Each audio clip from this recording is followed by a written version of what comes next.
Right ఇక bulletin లో మరో బ్రేకింగ్ న్యూస్ చూద్దాం. ఫార్ములా ఈ కార్ రేస్ కేసులో మరోసారి నోటీసులు ఇచ్చేందుకు ఏసీబీ అధికారులు సిద్ధమయ్యారు. కేటీఆర్ ఇచ్చిన రిప్లై సంతృప్తి చెందకపోవడంతో మరోసారి నోటీసులను సిద్ధం చేస్తున్నారు.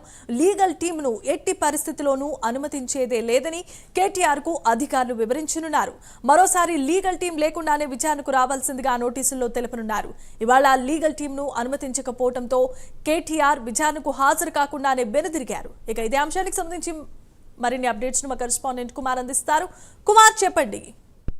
Thank you Jemimah. ఏదైతే ఫార్ములా ఈ కార్ రేస్ కి సంబంధించి ఈ రోజు అంతా కూడా ఒక హై డ్రామా అయితే నెలకొందని చెప్పొచ్చు. ఈ రోజు ఉదయం ఏదైతే ఏసీబీ విచారణకు కేటీఆర్ హాజరైన సమయంలోని తనతో పాటు తన లీగల్ అడ్వైజర్లను కూడా ఏదైతే ఏసీబీ ఆఫీస్ కు తీసుకురావడం జరిగింది. ఈ నేపథ్యంలోనే ఇటు పోలీసులు అటు ఏసీబీ అధికారులు కూడా లీగల్ గా ఉన్న న్యాయవాదులు ఎవరిని కూడా లోపలికి అలాట్మెంట్ చేయమంటూ కూడా కేటీఆర్ చెప్పిన నేపథ్యంలోని కేటీఆర్ కూడా తన వద్దతో తెచ్చుకున్న ఒక లెటర్ ని పోలీసులకు ఇచ్చి తను తిరిగి వెళ్ళిపోవడం జరిగింది. ఈ నేపథ్యంలోనే ఆ లెటర్ కి సంబంధించి ఇటు ఏసీబీ అధికారులు కూడా ఆ లెటర్ మొత్తం పరిశీలించారు. ఈ నేపథ్యంలోనే ఆ లెటర్ కి సంతృప్తి చెందకుండా ముఖ్యంగా కేటీఆర్ కి మరొకసారి నోటీసులు జారీ చేయడానికి అయితే సిద్ధమయ్యారు. ఈసారి ఖచ్చితంగా ఏదైతే లీగల్ అడ్వైజర్ తీసుకోకుండా కేవలం కేటీఆర్ ఒక్కడే ఏదైతే విచారణకు హాజరు కావాలంటూ కూడా ఈసారి మరొకసారి నోటీస్ అయితే జారీ చేయనున్నారు. ముఖ్యంగా ఈ రోజు ఉదయం అంటే ఎప్పుడైతే ఏసీబీ అధికారులు ఎఫ్ఐఆర్ నమోదు చేశారో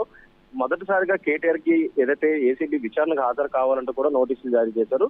కానీ ఏసీబీ ఆఫీస్ కి కేటీఆర్ ఒక్కలే కాకుండా తన న్యాయవాదులతో రావడంతో కూడా అబ్జెక్షన్ పెట్టడంతో కూడా తను వెనుతిరిగి వెళ్ళిపోయారు. ముఖ్యంగా ఏదైతే ఈ నిధుల మళ్లింపులకు సంబంధించి ఇప్పటికే ఏసీబీ కూడా కొన్ని కీలకమైన సమాచారాన్ని రాబట్టిన నేపథ్యంలోనే ఈ ఎఫ్ఐఆర్ అయితే ఫైల్ అయింది. కానీ ఈ విచారణకు మాత్రం తన న్యాయవాదులతో రావడం సరికాదంటూ కూడా ఇటు ఏసీబీ చెప్తుంది. మరొకసారి నోటీసులు అయితే జారీ చేస్తాం, ఖచ్చితంగా ఈసారి మాత్రం న్యాయవాదులు లేకుండా విచారణకు హాజరు కావాలంటూ కూడా ఇటు ఏసీబీ అధికారులు చెప్తున్న నేపథ్యంలోనే ఇటు కేటీఆర్ మటుకు తనను ఏదైతే ఏసీబీ ఆఫీస్ కి పిలిచి తన నివాసాల్లోనే తన బంధువుల నివాసాల్లోనే ఏసీబీ అధికారులు సోదాలు చేయడానికి ప్రయత్నిస్తున్నారంటూ కూడా సంచలనమైన వ్యాఖ్యలు కేటీఆర్ అయితే చేశారు. ముఖ్యంగా అక్కడ ఇంట్లో ఏమీ దొరకకపోతే ఏదో ఒకటి అక్కడ పెట్టి ఖచ్చితంగా తనను ఇరికించేందుకు అధికారులు ప్రయత్నిస్తున్నారంటూ కూడా ఇటు కేటీఆర్ అయితే ఘాటు వ్యాఖ్యలు చేశారు. ఈ నేపథ్యంలోనే ప్రస్తుతం సర్వత్ర ఉత్కంఠ నెలకొంది. ఎందుకంటే ఈ రోజు అంతా కూడా ఒక హైడ్రామా అయితే నెలకొంది.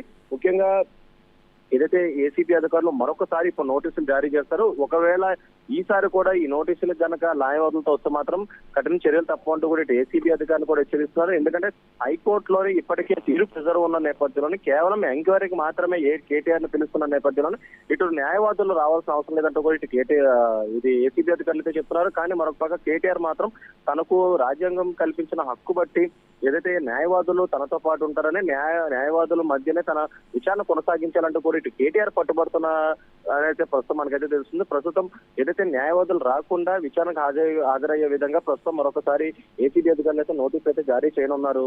Jemimah. Right, thanks for the updates Kumar.